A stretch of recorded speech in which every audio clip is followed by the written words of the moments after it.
ناظرین کرام، السلام علیکم ورحمۃ اللہ وبرکاتہ۔ آج کچھ اہم مسائل پر گفتگو کرنے کی سعادت حاصل کرنے جا رہا ہوں، جو وقت کا تقاضا بھی ہے اور حالات کی ضرورت بھی ہے۔ اور ان مسائل میں سب سے پہلا جو مسئلہ ہے ہمارے درمیان وہ یہ ہے کہ نماز عید کیسے ادا کی جائے۔ اس لاک ڈاؤن کے زمانے میں نماز عید کیسے ادا ہوگی۔ اور دوسرا مسئلہ فطرے سے متعلق ہے کہ فطرہ کیسے ادا کیا جائے، کتنا ادا کیا جائے، کسے دیا جائے، وغیرہ وغیرہ۔ ان مسائل پر تھوڑی سی مختصر سی گفتگو آپ سے کرنا چاہتا ہوں۔ لاک ڈاؤن کے زمانے میں جبکہ مسجدوں تک جانا ہمارے لیے مشکل ہے، حالات ایسے ہیں کہ ہم مسجدوں تک جا نہیں سکتے، تو کیا نماز عید گھر پہ پڑھی جا سکتی ہے؟ نماز عید سے متعلق یہ جاننا بہت ضروری ہے کہ نماز عید غیبت امام زمانہ علیہ السلام میں مستحب ہے۔ اگر امام زمانہ علیہ السلام حاضر ہوں، یعنی حضور امام زمانہ میں، یہ نماز واجب ہوگی، لیکن غیبت کے زمانے میں یہ نماز واجب نہیں ہے بلکہ یہ نماز مستحب ہے۔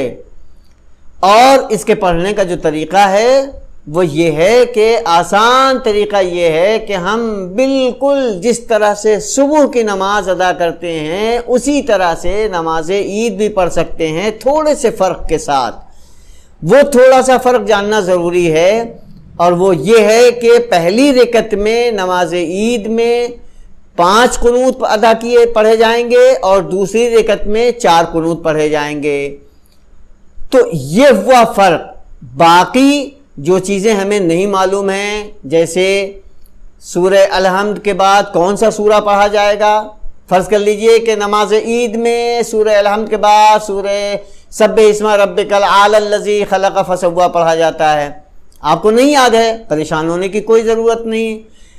آپ کو نہیں معلوم ہے، نہیں یاد ہے، آپ بالکل پریشان نہ ہوئیے۔ آپ نماز صبح کی میں جو سورہ پڑھتے ہیں پہلی رکعت میں، وہ سورہ آپ نماز عید میں بھی پڑھ سکتے ہیں۔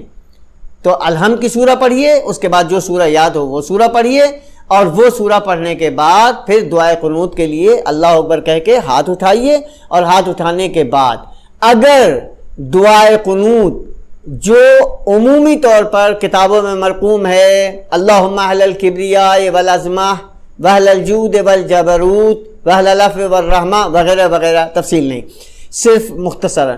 تو اگر یہ دعائے قنوت ہمیں یاد نہیں ہے تب بھی ہمیں گھبرانے کی کوئی ضرورت نہیں ہے، بلکہ ہم صرف اور صرف الحمدللہ یا سبحان اللہ ایک مرتبہ اگر ہم نے سبحان اللہ کہہ لیا تو یہ بھی دعائے قنوت ہو گئی، اگر ایک مرتبہ الحمدللہ کہہ لیا تو یہ بھی دعائے قنوت ہو گئی۔ تو دعائے قنوت کے لیے ہاتھ اٹھائیں گے، الحمدللہ کہیں گے، پھر ہاتھ نیچے کریں گے اللہ اکبر، پھر دوسرے قنوت کے لیے ہاتھ اٹھا لیں گے، پھر کہیں گے سبحان اللہ، اللہ اکبر، پھر ہاتھ نیچے کریں گے، پھر دعائے قنوت کے لیے ہاتھ اٹھائیں گے۔ اس طرح سے 5 قنوت ادا کیے جائیں گے، 5 قنوت ادا ہو جائیں گے، تکبیر کہی جائے گی، اور تکبیر کہنے کے بعد پھر رکوع میں جایا جائے گا۔ رکوع میں جانے کے بعد پھر جس طرح سے کھڑے ہوتے ہیں نماز صبح میں ویسے ہی کھڑے ہوں گے، پھر سجدے جیسے نماز صبح میں ادا کیے جاتے ہیں ویسے ہی کریں گے، پھر اس کے بعد دونوں سجدوں کے بعد پھر کھڑے ہوں گے دوسری رکعت کے لیے، اور دوسری رکعت میں سورہ الحمد پڑھیں گے۔ سورہ الحمد کے بعد اگر آپ کو سورہ والشمس وضحاہا والقمر اذا تلاہا والنہار اذا جلاہا یہ سورہ یاد ہے تو ٹھیک ہے، نہیں یاد ہے کوئی گھبرانے کی ضرورت نہیں۔ آپ سورہ قل اللہ پڑھ لیں، سورہ توحید پڑھ لیں، سورہ اخلاص پڑھ لیں،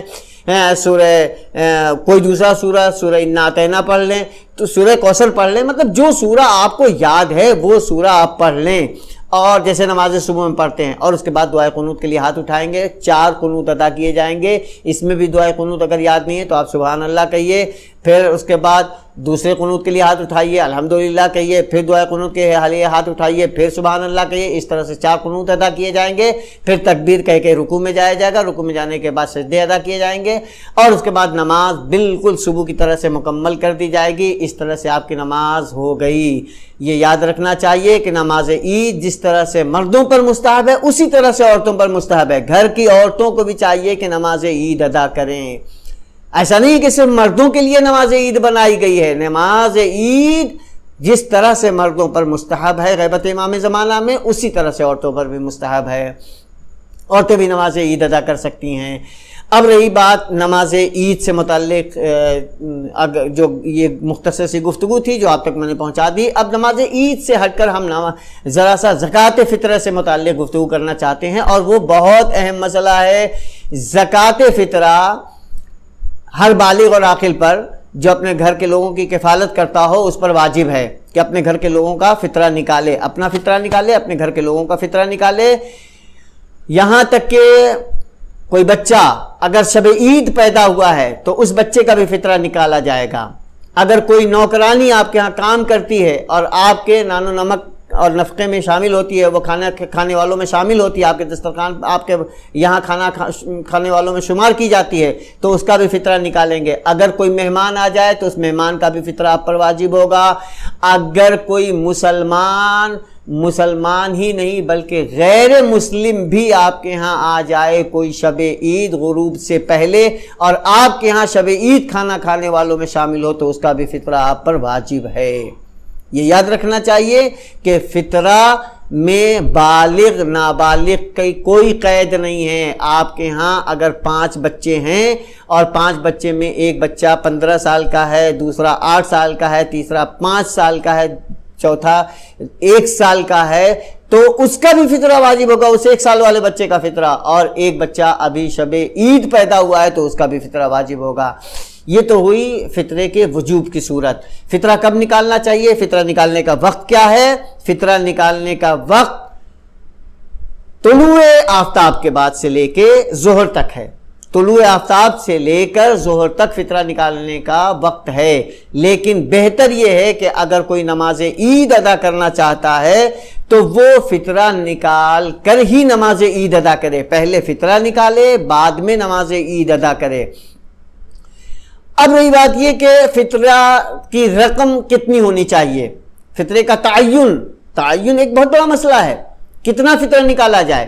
فطرہ 3 کلو ہے، یہ تو تقریباً سبھی جانتے ہیں کہ فطرہ 3 کلو نکالنا ہے۔ ایک آدمی کا فطرہ اگر میرے فیملی ممبر میں 4 افراد ہیں، یعنی مجھے لے کر 5 افراد ہیں، تو میں 5 افراد کا فطرہ نکالوں گا۔ لیکن فطرے کا تعین کر لینا کہ کتنا فطرہ نکلے گا، یہ کیسے طے ہو کہ کتنا نکلے گا؟ اس لیے کہ بعض لوگ یہ کہہ دیتے ہیں کہ 50 روپے فطرہ نکلے گا، یا بعض لوگ یہ کہہ دیتے ہیں 75 روپے فطرہ نکلے گا۔ 75 یا 50 کا تعین کرنے کا کسی کو حق نہیں ہے۔ آپ کے یہاں عالم کا حکم کیا ہے؟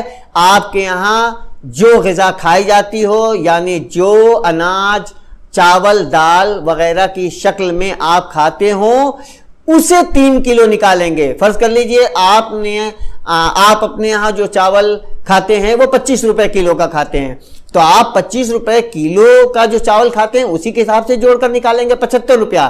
لیکن ایک آدمی ایسا ہے کہ جو 50 روپے کلو والے سے کم کا چاول کبھی اپنے گھر کھاتے ہی نہیں ہے، تو وہ جو فطرہ نکالے گا وہ 25 روپے والے کلو کے حساب سے نہیں نکالے گا، بلکہ 50 روپے کلو کے والے کے حساب سے فطرہ نکالے گا۔ یعنی وہ 150 روپیہ ایک آدمی کا فطرہ نکالے گا اور یہ 75 روپے فطرہ نکالے گا۔ آپ گیہوں کا بھی فطرہ نکال سکتے ہیں، چاول کا بھی فطرہ نکال سکتے ہیں۔ چاول بھی کھاتے ہیں، گیہوں بھی کھاتے ہیں۔ جس کے ہاں کشمش اور دوسرے اخروٹ ہے اور بادام ہے وغیرہ وغیرہ، تو اس کے مسائل الگ ہیں، وہ اس کا فطرہ بھی نکال سکتا ہے۔ اگر اس کے ہاں وہی غذا ہے، وہی کھایا جاتا ہے، تو وہ اس کے اعتبار سے فطرہ نکالے گا۔ یہ تعین ہماری طرف سے نہیں ہونا چاہیے، بلکہ وہ خود طے کرے کہ ہمارے یہاں کیا کھایا جاتا ہے اناج کی صورت میں۔ جو اناج کی صورت میں کھایا جاتا ہے اس کا فطرہ 3 کلو ایک آدمی پر، ایک نفر پر 3 کلو فطرہ نکالا جائے گا۔ اور بہتر یہ ہے کہ نماز عید دن چڑھے پڑھی جائے اور فطرہ نکال کر نماز عید پڑھی جائے۔ فطرہ غریب کا حق ہے، اتنا ضرور خیال رکھنا چاہیے کہ سید کا فطرہ غیر سید کو دیا جا سکتا ہے، لیکن کسی غیر سید کا فطرہ سید کو نہیں دیا جا سکتا۔ یہ ہمیں بالکل سمجھ لینا چاہیے، غیر سید کا فطرہ سید کو نہیں دیا جا سکتا، سید کا فطرہ غیر سید اور سید دونوں کو دیا جا سکتا ہے۔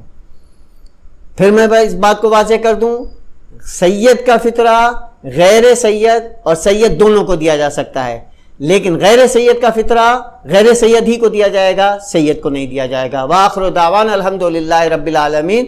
پروردگار ہم سب کو اپنی بندگی کی توفیق عنایت فرمائے، پروردگار ہمیں ماہ صیام کی برکتوں سے سرفراز فرمائے، آمین یا رب العالمین۔